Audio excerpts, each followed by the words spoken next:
A ideia de fazer esse documentário sobre a vida do meu pai, na verdade é uma ideia que vinha pelo que eu me lembro, desde sempre. Eu sempre achei a história da infância do meu pai, logo a tremenda aventura da vida do meu avô, a coisa mais fantástica que eu já tinha visto ou lido. Meu irmão, especialmente, pediu para o meu avô escrever algo das memórias para que não se perdesse. Meu avô já começou acho que a fazer, mas houve um estímulo, eu acho que especialmente do Paulo. E a gente insistiu por muitos anos para o meu pai, para ele escrever e para contar, para passar para as gerações, para os filhos, netos, bisnetos, essa história tão fantástica da infância dele.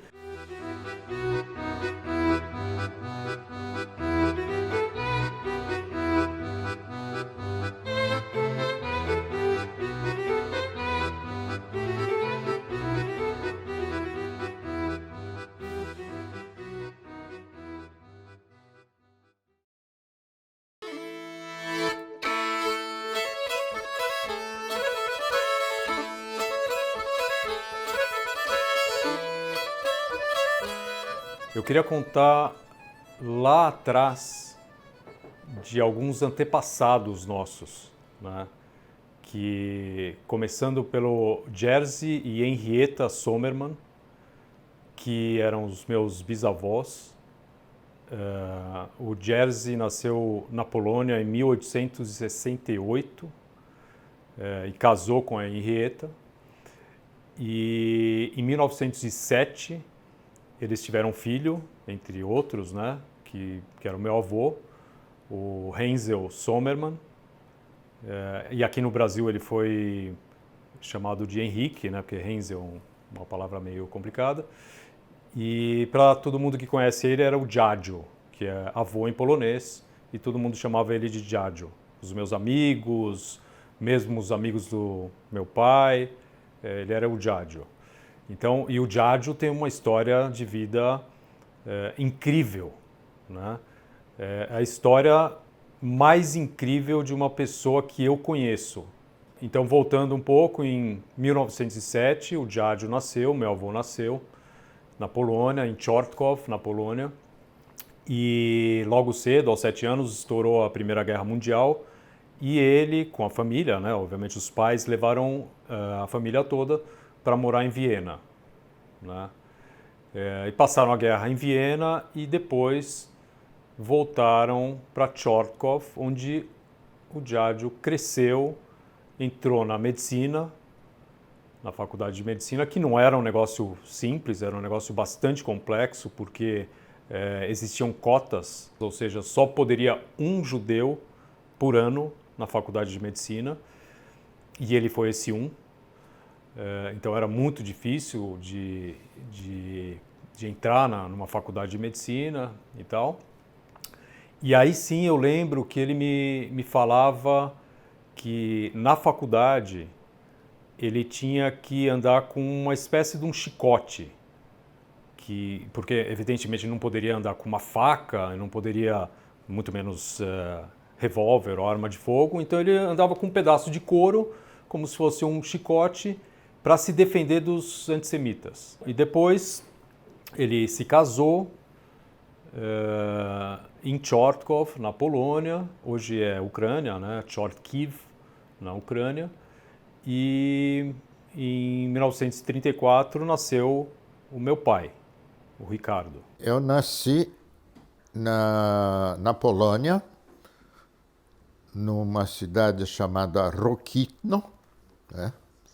Em 1934.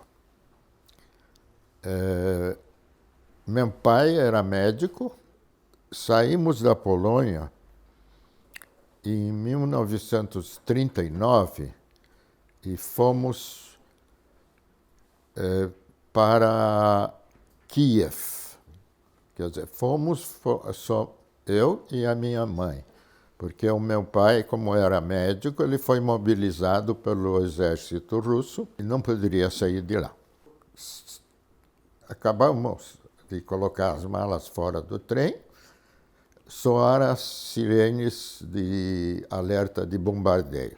Eu não queria largar as coisas e eu estava brigando com ela para levá-la num bunker, num bunker antiaéreo. Naquele instante eu estava embaixo de uma enorme lâmpada da rua e de repente ela me puxou do lado, a lâmpada desceu no chão. Quer dizer, se eu estivesse lá, não teria entrevista hoje. Eu lembro um pouco ele contando alguma coisa do Cazaquistão, de fazer as consultas médicas em troca de comida ou em troca de coisas em geral, né? Mas que os camponeses na Polônia, eles não tinham dinheiro. Então, depois a consulta, eles pagavam em ovos, em frangos, né? Dificilmente algum deles tinha um złoty lá, o dinheiro da época, para pagar. Ele era médico, então ele ficava recebendo os feridos nas barracas. E aí eu lembro ele me falando que, como os alemães vieram muito rápido invadindo a Polônia, ele tinha que muitas vezes sair correndo e deixar os feridos lá para os alemães, né, invadirem e tal, e os feridos imploravam para ele, para levar eles junto, porque eles tinham certeza que quando os alemães chegassem, eles iam matar todos. Então, eu lembro do meu avô me falando que os feridos choravam, imploravam para levar eles junto com o meu avô. O Dziadzio foi, assim, de não sei se uma inteligência ou... E por ter oportunidade, como já foi contado, que ele era major do exército polonês e médico, ou seja, ele tinha algumas facilidades, mas ele tomou decisões diárias durante a guerra que significava a vida ou a morte. Meu pai foi lá na chefatura da médica e recebeu ordem de seguir até o fim da linha. O fim da linha era em Alma-Ata, no Cazaquistão, cerca de 3.000 quilômetros de Moscou. A policlínica onde ele iria trabalhar arrumou para nós uma residência bem legal para os níveis da época da guerra, onde a temperatura no inverno chegava a menos 30 graus, porque essa cidade já é perto dos contrafortes do Himalaia. Tinha racionamento para todo mundo, nós também, quer dizer, minha mãe ficava nas filas e nós ficamos em Alma-Ata de 39 a 45, ou seja, 5 anos. E quando as forças russas foram avançando na frente da batalha, ia se deslocando em direção à Alemanha, de novo meu pai foi mobilizado, com a mesma patente, naturalmente, para acompanhar os soldados. Ele entrou em Berlim com as primeiras tropas russas. Meu avô entrou em Berlim para retomar Berlim, né? Ou seja, para invadir Berlim, retomar não, que era dos alemães, para invadir, tirar os nazistas. Isso eu achei fantástico, né? Num capítulo fundamental da história, né? O pai pediu para nós pegar o trem e ir para a cidade de Szczecin. E a gente recebeu uma casa muito boa, né? Um palacete, que foi... Os alemães fugiram, os donos da casa, e ele, como oficial médico, recebeu a casa. Existia um negócio tipo ONU, o ZAID, acho que chamava, que propiciava encontro de familiares. O cunhado da minha mãe tinha sobrevivido à guerra dentro de um buraco de batata de um camponês. Ele deve ter dado tudo o que ele tinha. E o cara foi legal porque não podia ter denunciado e ficava com tudo. Então, meu tio e meu primo ficaram naquele buraco por pelo menos 2 anos. O menino, quando saiu, não sabia andar e era cego. Não enxergava, porque estava sempre no escuro. Aí o Gideon apareceu nessa casa. E foi uma surpresa, porque a gente achou que não sobrou ninguém da família mesmo. E aí foi muito divertido, naturalmente. A gente brincava e brigava, que temos mais ou menos a mesma idade. 83. נולדתי בצ'ורטקוב, פולין. אני מתרגש קצת עוד מעט. אתה רוצה לשתות משהו? לא, לא. רוצה להירגע, לא לשתות. כל המשפחה הייתה גרה בצ'ורטקוב, גם מצד אמא וגם מצד אבא. המשפחה של אמא זה זומרמן. המשפחה שלי, של אבא, זה גרינפלד. המשפחה די גדולה. היו כמה אחיות ואחים שם, אני לא זוכר בדיוק כמה. לדוד שלי, הנק זומרמן, היה גם אח ואחות, שאותם אני זוכר, אחות רוז'ה, ואח איז'ו. שניהם היו רופאים. האח איז'ו עלה לארץ, היה בארץ, הוא נפטר פה. והנק נסע לברזיל. אחרי מלחמה, אני הייתי חצי שנה משותק ברגליים, ונסענו לפולין. בפולין היינו באיזה עיר, לא זוכר, לא שצ'ין, אלא איזו עיר אחרת. ואחרי תקופה מסוימת שהבראתי, אבא לקח אותי למוסד יהודי, מוסד של ילדים. אז הייתי שם, לא זוכר כמה זמן, עד שיום אחד הופיע.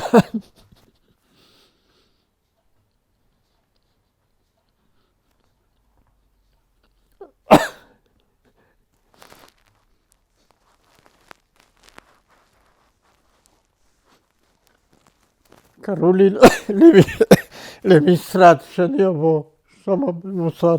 באתי למשרד, יושב בן אדם, חייל, מדהים. לא הכרתי אותו, כי אני לא זכרתי אף אחד. הוא אומר שהוא דוד שלי. דיברו, התקשרו לאבא. אבא הסכים. והוא לקח אותי אליו. הוא אז גר בשצ'ין. הייתה להם וילה. ואז הכרתי גם את רישו. הייתי אצלם לגבי שנים, אני לא זוכר כמה זמן. או שנה או שנתיים, אני לא יודע. עד שהם נסעו לברזיל. Mas ele, o menino, rapidamente se recompôs. E o pai dele não queria ficar na Polônia, estava muito escaldado com a Europa. E não sei como, mas ele arrumou uma passagem para Israel. Ele foi direto para Tel Aviv. E o menino, o Gideon, ficou morando com a gente. E para mim era maravilhoso. Tinha um moleque da minha idade, né? A família mesmo nossa tinha 30 pessoas. E sobramos nós 3 e sobrou Gideon, né? E o pai dele. Uma época muito boa, só que meu pai tinha medo de ser deportado para a Sibéria, porque ele tinha medo de falar qualquer coisa contra o regime, né? Porque era um fato, né? Alguns amigos dele sumiram, simplesmente. E então ele concordou com a minha mãe que queria ir para o Brasil. E meu tio fez uma carta de chamada, porque naquela época não podia vir para o Brasil sem carta de chamada, sem ter um emprego. Isso meus colegas na Getúlio Vargas.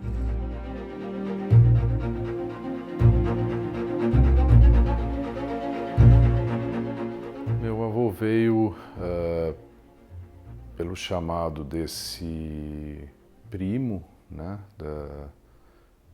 que tinha mudado para o Brasil antes da guerra com a esposa e tinha aqui uma malharia, né, uma confecção. E foi ele que convidou meu avô para vir com a família, com a mulher e com o filho, meu pai, para cá. Entre coisas que eu me lembro super bem do Giardio, é que eles tinham uma malharia, que se chamava Malharia Brebes. E eu, como tinha loja naquela época, nós comprávamos, meu marido e eu, nós comprávamos da Malharia Brebes, que eram dos pais do Ricardo. Nós chegamos ao Brasil no dia 1 de janeiro de 1948. A gente morava numa pensão na Avenida Angélica. Na época ainda tinha bonde. E nós morávamos num quarto, praticamente era um subsolo. Só uma pequena janelinha que ficava acima do solo, dava para ver a claridade, né? Depois fiz um exame para o Mackenzie, né? E entrei no admissão do Mackenzie, onde estudei até o quarto ano. Fiz o curso completo do primário no Mackenzie. Depois fui cursar a Escola Técnica Getúlio Vargas. Me formei em eletromecânico e fui atrás de emprego. Eu consegui rápido, porque a escola era muito boa e tinha muito bom renome. Eu já comecei como representante técnico numa fábrica chamada Gema, equipamentos industriais, que fabricava equipamento de controle de poluição ambiental. E fiz um escritório de representações comerciais, sempre na mesma área, técnica e equipamentos de controle de poluição. E Ana trabalhava comigo, nosso escritório era na Fradique Coutinho. Tenho uma lembrança de uma presença frequente do meu avô. Ele tinha uma mágoa por não ter podido revalidar o diploma, por ser no Brasil já naquela época quase impossível, né? Havia uma reserva de mercado, como ainda há, e isso para ele foi muito sofrido. Ele trabalhou na Santa Casa com o Dr. Medeiros, que era patrono dele, e o Medeiros, vendo a capacidade dele de dedicação, ele falou: fica aqui, trabalha aqui, eu te dou meu receituário, porque não podia fazer receita com o nome dele, que não tinha direito, né? Mas ele falou: não, ou eu posso trabalhar abertamente, ou eu vou colecionar botões. E o meu pai, então, dirigia a malharia, mas com muito desgosto, porque a frustração era não poder exercer a medicina. Uma coisa que me marcou da história do meu avô, ele nunca quis receber o dinheiro da Alemanha, que eles tinham direito, porque ele dizia que não fazia diferença, isso não ia mudar nada, que o dinheiro não paga, não compra, não esquece, não apaga. Ele não queria, nunca recebeu um tostão porque não quis, tinha direito e não quis. Isso me marcou. Eu lembro da presença frequente do meu avô ali conosco, né? À noite ou finais de semana, brincando conosco, jogando bola na rua. Ele era bastante presente. É ali que eu lembro inicialmente do carinho dele, né? O que me vem à memória assim, era uma pessoa alegre, né, que sempre ria quando estava com a gente, tinha um olho pequenininho assim, e muito interessado nos netos, sempre queria saber o que a gente estava fazendo, né? Ele emprestava para o Ricardo o carro, que ninguém tinha carro naquela época, e a gente saía com o carro da família que o pai emprestava. Ele gostava também de velejar conosco. Então levávamos ele para velejar, ele velejava conosco, fazia de conta que estava lá em casa conosco, levávamos as meninas assim, juntas naquela época, ele fazia que não enxergava nada, enfim, era um belo parceiro, vamos chamar assim, nosso, para o que fosse necessário. Mas eu lembrava dele sobre uma pessoa que, né, estimulava a gente a sempre pensar, contar, fazer coisas, né? Ele adorava crianças, então ele brincava muito com os meus filhos, tanto que meus filhos adoravam ele, né? Porque ele era uma pessoa que sempre tinha alguma história interessante para contar. A relação das crianças com os meus pais era muito boa. O Giadio, quer dizer, meu pai, era muito mais coração, mais aberto, né? Adorava eles e, naturalmente, eles faziam gato-sapato, montavam nas costas dele, faziam o que queria. Minha mãe gostava naturalmente, mas ela não gostava assim, de muito agarração. E meu avô tinha uma coisa comigo, assim, sabe? Porque eu era a única menina, então ele tinha uma afinidade comigo muito grande. Sempre presente na minha vida, na vida dos meus irmãos também. Quando precisava, ele ia ficar com a gente lá em casa. E assim, as lembranças são as melhores possíveis. Esse Amulete sim, também. barco de madeira, não era de vidro. Esse é um delfim. Onde as coisas aconteciam. Tive contato com a colônia judaica em São Paulo e passei a integrar a Avanhandava, que era o centro comunitário da juventude judaica. Daí vieram os meus amigos, o Henrique Elias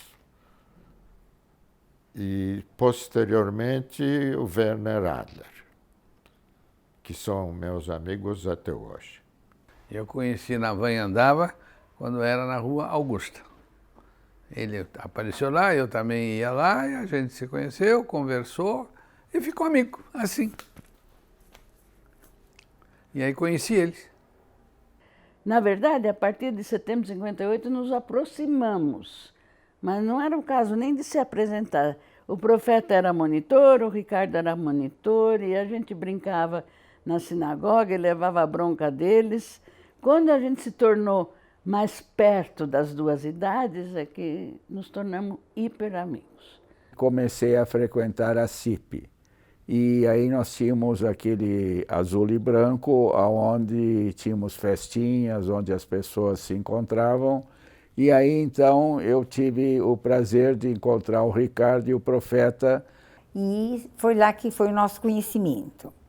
Simultaneamente, passei a frequentar a CIP, a Congregação Israelita Paulista,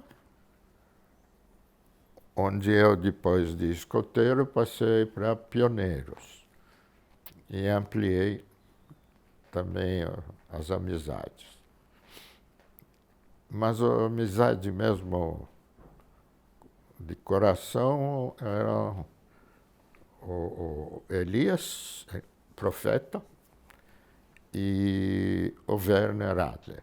Quando nós éramos moleque, namorávamos, vamos dizer, Carla e ele com a Ana, nós íamos muito na casa dele. Então nós convidávamos as meninas lá, nossas atuais ex-esposas, para fazer festinha, como se faz. E o pai, sabíamos que o pai e a mãe iam embora para jogar cartas, saíam com os amigos, o que quer que seja. Eu lembro assim, deles aprontarem, levarem um monte de moças, né, nos apartamentos. Eles alugavam apartamento, chegaram a alugar apartamentos em conjunto, mas eles aprontaram muito, muito mesmo, principalmente o Ricardo e o Werner. A gente fazia festinhas, exatamente, com o casal Speyer fiscalizando sempre presentes. Vamos dizer, muita farra, muita animação e muita amizade. Então, nós nos sentimos como os três mosquiteiros. Então aí nós convivíamos sábado, domingo juntos, tínhamos um barco juntos, um veleiro juntos que tem até hoje. As crianças cresceram, os amigos cresceram, e aí a amizade também ficou bastante forte, como um estivesse na casa do outro. Naquela época, eu comprei um veleiro em Santa Amaro, em sociedade com o meu amigo Elias. Então, o programa de fim de semana nosso era pegar o bonde, ir até o Mapping, e lá pegava um outro bonde e ia direto para Santa Amaro. Aí a gente saía para velejar, às vezes sozinhos, às vezes com as meninas. O profeta levava alguém que era eu, às vezes que eu fui, eu sei que era eu. O Werner também sempre tinha alguém para levar, e o Ricardo tinha a Ana para levar também, e a gente se divertia muito. Essas ocasiões do veleiro encrencado no meio da represa de Guarapiranga ficaram inesquecíveis, viu? Porque era um sufoco isso. Quando eu saía de casa, eu tinha que falar que horas eu ia voltar. E meu pai, ele, apesar de ser muito liberal, se eu falava 8 horas, eu tinha que chegar às 8 horas. E com o barco parado no meio da represa, muitas vezes acontecia que a gente não voltava, não conseguia voltar. E essa história de barco na comunidade israelita virou um drama, porque diziam, esses três aí são muito mal intencionados. Eles eram conhecidos por terem um barco e não muito bem falantes deles. Nós éramos conhecidos, era o trio terrível, isso era o que se chamava aí dentro dessa comunidade na qual nós vivíamos. Foi uma época maravilhosa, foi muito legal. Aí, muitos anos, o Ricardo e a Ana começaram a frequentar tanto Paca, nosso sítio, como veleiros na casa do profeta e da Carla. E muitos anos eles frequentaram até que eles resolveram que estava na hora deles também comprarem a sua casa, né? O meu pai, o tio Profeta, o tio Werner e o tio Jorge também, que era o pai do Fábio, né? Então, eles se davam sempre super bem, a gente sempre fazia tudo meio junto. Alugava a casa em Campos do Jordão. Cada um alugava uma casa, ou 2 alugavam uma casa, e a gente ficava sempre junto. E o meu pai sempre teve essa coisa desses amigos. Então, formava uma grande família. E aí a amizade ficou muito mais forte. E por que também a amizade ficou muito mais forte com o tempo? Porque cada um de nós teve a sorte de escolher uma esposa que, por coincidência, também não tinham irmãos. Sou filha única, Profeta é filho único, e nós adotamos a família Sommermann como nossa família, em todas as ocasiões de aniversários, festas judaicas ou não judaicas, tudo é uma família. Os amigos dos meus pais eram, de fato, a minha família também, né? Principalmente os Elias, porque como eles, os meus pais, meu pai e minha mãe, não tinham irmãos, eles encontraram nesses amigos que também não tinham irmãos, os irmãos. E isso passou, Ledor Vador, né? Passou para a geração seguinte, que somos nós, e a gente considerava os amigos deles mais do que tios. Eram quase pais também. Então, inclusive, na falta deles e na morte, no falecimento da minha mãe, eles viraram os nossos pais de fato. Claro que a gente já era adulto e tal, mas eles deram um suporte de pai, eles preencheram esse vácuo deixado pela minha mãe. Era um papel mais do que irmãos, né? Eles realmente viraram uma família para nós, a geração dos filhos, eu, a Deb e o Meco. A gente realmente considera eles uma parte integrante da família de fato. E a vida toda eles foram meu espelho, foram como antecessores do que ia acontecendo conosco, mas sempre juntos, sempre, sempre. Era sábado, era domingo, durante a semana trabalhávamos, a gente se encontrava para almoçar no Leão do Olido, a gente saía à noite, a gente viajava junto, a gente alugava casa junto. Cada fase é sua face, mas aqui a gente estava sou eu. bem assim. Olha É o pai com a Marina aqui, ó. É verdade. Minúsculo, é um grãozito. E o pai comigo.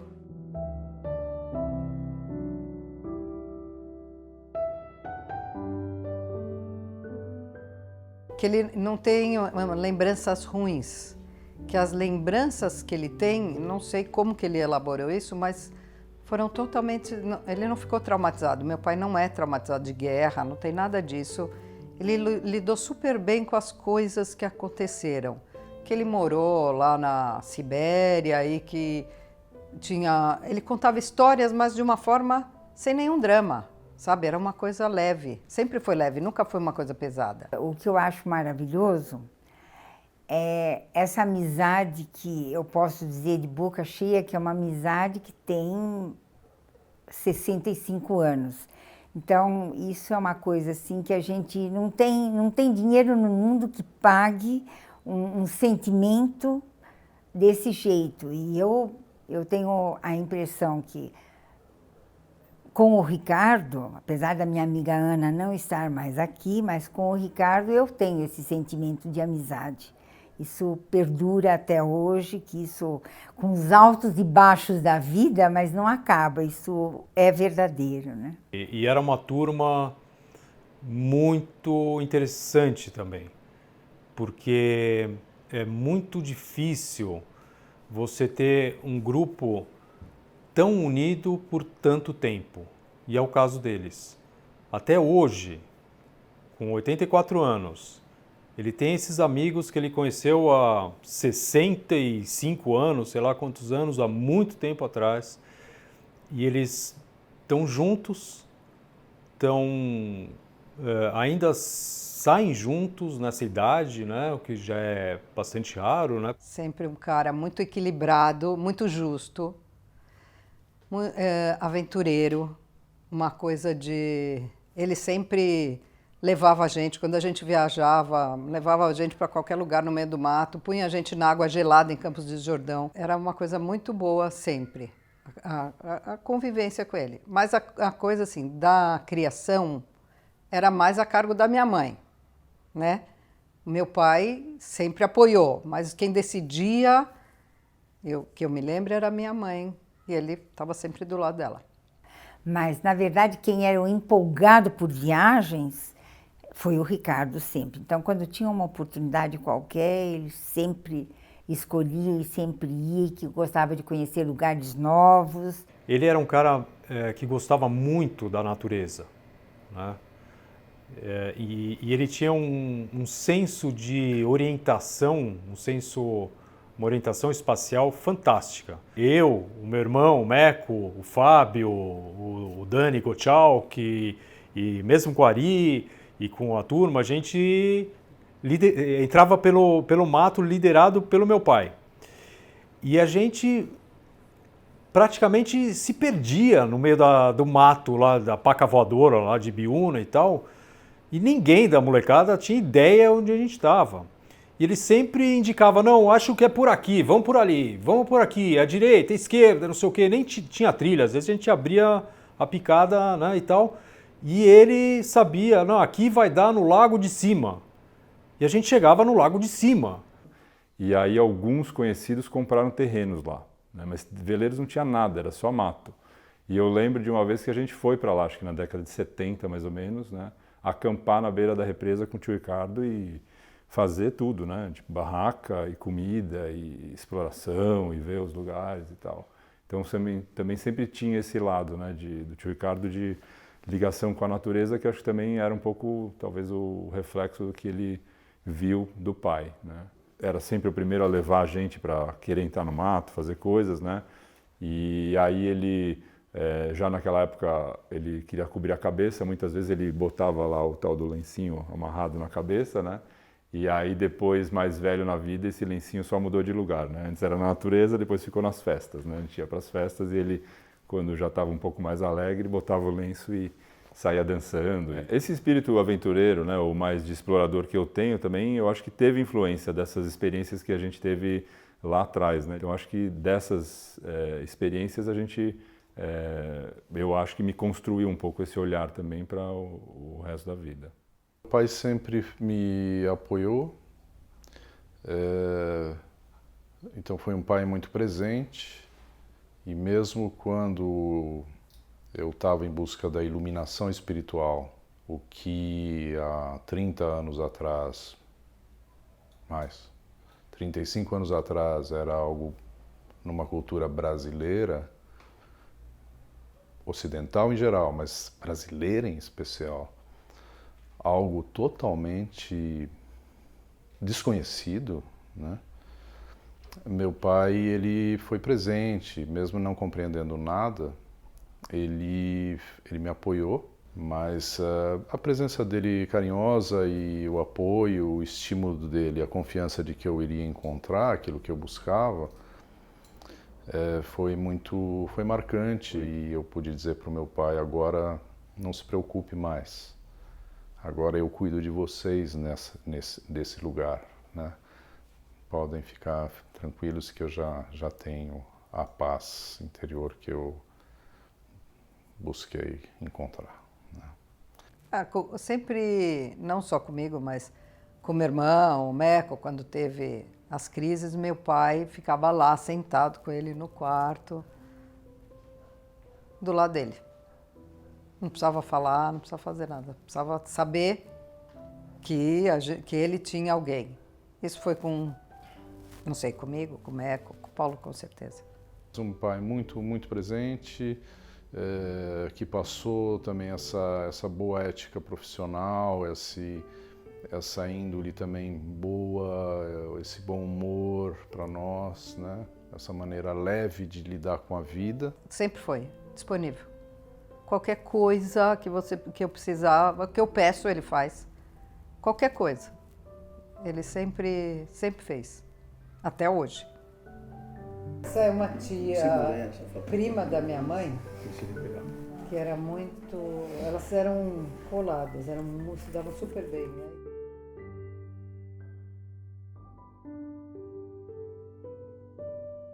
Minha mãe se dedicou a vida toda dela para o meu pai e para os filhos, né? Ela trabalhou com meu pai a partir de um certo momento e o ajudou muito a construir a vida profissional dele a partir de certa etapa. Depois que a gente já não era criancinha, ela entra na empresa e passa a ser a pessoa que faz a parte administrativa.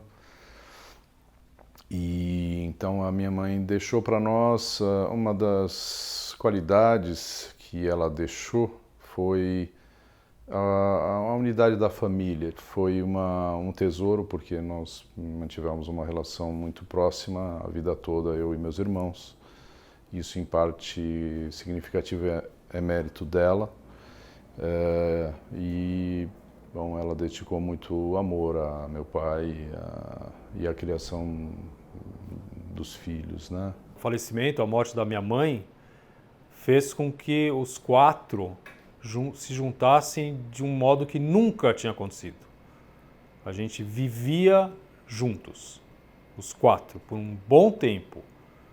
A gente almoçava, a gente saía para tomar café, jantava, mesmo a vida profissional era bastante integrada. Então a gente realmente, por um bom tempo, depois da morte da minha mãe, a gente se juntou muito, né? Isso foi marcante, acho que para todo mundo, né?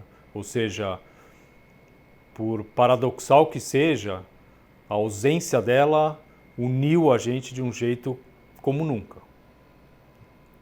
E era uma mulher muito valente, com muita fibra.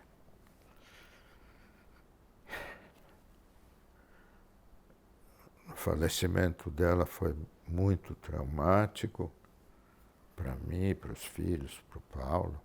Quem fez que a nossa família fosse unida da forma que somos, apesar de sermos totalmente diferentes, não temos nada em comum, um pouco em comum, foi minha mãe que fez esse laço. Eu sinto que era uma coisa da minha mãe. Logicamente, com meu pai, mas ela tinha uma coisa de agregar, de fazer a coisa de família, sabe? De ficar junto.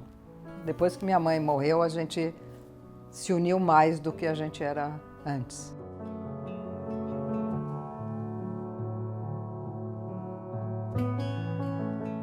Meu avô, ele não era religioso, ele não tinha um apreço especial ao pelo judaísmo, mas falava hebraico fluentemente, né? Então, nas festas, ele que lia, ele fazia, ele conduzia, mas ele não era um homem espiritual. Nós, hoje, fazemos muitas comemorações judaicas e não judaicas como aniversário juntos. E somos lá, neste momento, uma verdadeira família. Somos todos iguais, uma verdadeira família, onde as festas são mais quentes e se dá o sentido de família. Ele era, com certeza, ateu. E isso eu herdei dele também. Porque, inclusive, ele não deixou um testamento, mas ele deixou o meu avô deixou uns dizeres, dizendo que ele, quando morresse, não gostaria de ter ninguém do clero judaico e gostaria de ser cremado. O que é uma coisa muito avançada, né, no sentido religioso, ainda mais para um cara como meu avô, que era sempre o centro da tradição judaica. Ou seja, quando tinha alguma comemoração judaica, que seja o Pessah, o Rosh Hashanah, Yom Kippur, ele liderava, ele levava todo mundo na sinagoga, no caso na CIP, né? E ele sabia hebraico, né? E ele fazia as rezas, ele era o centro da atividade judaica. Quem fazia as festas, Pessah, por exemplo, era meu avô, que contava as histórias, lia a Haggadah inteira, aquela coisa que a gente achava mais ou menos, mas era muito legal, que juntava a nossa família da tia Carla, porque somos filhos, eles são filhos únicos, né? Meus pais eram filhos únicos, tia Carla, tio Profeta. Então sempre as festas eram com as famílias duas juntas, né? E meu avô que conduzia sempre, era muito gostoso, era um momento especial. Depois que meu avô morreu, não tinha mais um condutor, sabe? Era uma coisa que foi dividida, foi compartilhada. A gente mantém essa tradição de juntar a família, principalmente pela Deb, pela minha irmã. Ela tenta manter essa tradição, ou seja, ela faz algumas festividade judaica, o Pessah principalmente, para tentar manter essa tradição, né? E ela faz de um jeito, né, e nós fazemos de um jeito totalmente fora dos preceitos judaicos e tal. A gente pega uma Haggadah, às vezes, e cada um lê uma parte em português e tal. A gente inventa um procedimento religioso que não tem nada a ver com aquela sequência correta, né, do judaísmo e tal. A gente criou uma religião judaica paralela e isso quem mantém é a Debbie, a minha irmã, com certeza absoluta. Ela que mantém essa tradição. É importante porque junta de novo a família. Nossa, que linda viagem. Que linda viagem. Deixa eu ver umas fotos. Que ano foi mesmo isso? Isso foi em 2013. Nós, juntos, os 3 filhos, propusemos recentemente uma viagem de família de volta às origens, à Polônia e à Rússia, e ele concordou, e com isso uma parte dessas feridas da sua terra natal, em parte, se curaram ali, né?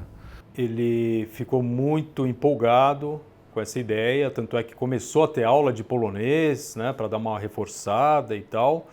Ele ficou realmente muito empolgado. E aí a gente foi, eu, o meu irmão Américo, o Meco, né, e a Débora, minha irmã, e a atual esposa dele, né, a Célia. A gente foi primeiro para Szczecin, né, que era a cidade onde ele morou depois da guerra, né, com meu avô e tal, e depois para Varsóvia, onde ele não viveu, mas a gente passou por lá também. Em Szczecin, na Polônia inteira, em geral, ele estava muito bem, estava radiante, na verdade, com uma energia super positiva, com um polonês super fluente, né? Ele estava em casa, ele falava com as pessoas numa fluência como se fosse uma pessoa que tivesse vivido lá. Tivemos na cidade de Szczecin, que foi a cidade para a qual ele voltou depois da fuga dele e da minha avó, seguindo o meu avô, em direção ao Cazaquistão. Quando eles voltam no pós-guerra, a gente esteve nessa cidade, uma cidade encantadora, e meu pai estava muito bem lá. Ele a minha sensação é que ele se sentia em casa, apesar da mágoa que havia ficado ao longo de tantas décadas. O humor dele era totalmente compreendido lá, e era um humor semelhante ao de muitos poloneses, né? Então dava para entender também um pouco algumas características do meu pai. E essa visita na Polônia em Szczecin foi muito prazerosa para todos nós. Não temos certeza se a casa, a gente ficou de frente a uma casa que meu pai supôs que era a casa dele, mas ele falou, me parece que era essa. Por estar com meu pai e meus irmãos numa viagem, já seria já seria marcante. Ainda para um lugar de origem do meu pai e dos meus avós, foi ainda mais marcante. Foi uma coisa de um resgate, de uma coisa que era do meu pai, e que foi super legal termos ido todos juntos para viver, entender um pouco da história dele, conhecer os lugares que ele passou, a vida dele, um momento importantíssimo da vida dele. Foi para mim foi muito bacana, muito legal ter ido e ter essa viagem ter acontecido.